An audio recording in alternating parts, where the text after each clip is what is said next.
حدیث کې راځي رسول الله صلی الله علیه وسلم فرمایي چې مؤذن کله اذان کې چا راغه کلمات تکرار کړه صرف حي على الصلاه کې لا حول ولا قوه الا بالله ویلي او بیا ورسره درود ویلي وغه معلومه دعای ویلي اللهم رب هذه الدعوه التامه تر اخره پوری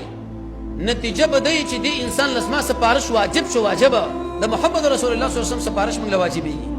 تاسو څومره اوچت عبادت دی زین له دام شبهه راځي چې په دې وړه عبادت باندې دومره غټ عمل ولې غټ شي ولې الله راکې الله عز وجل ډیر لوی دی د لوی ذات شاندار چې په معمولی خبرو باندې غټ کارونه خلق له وکي دویم د عبادت ظاهري موږ له وړو کې ښکاری په واقع نفس امر کې لوی دی او دریم د جنت نه محرومیدل د ګور ډیر لوی تاوان دی الله عز وجل یو سبب د اسبابونو ګوري چې فقط موږ تاسو د جنت ته ور داخل شي دا څومره اوچته خبره ده یو بل فایده اشهد ان لا اله الا الله گوی ورکوم په دې خبره باندې چې نشته حقدار د بندګۍ سوا د الله نه انسان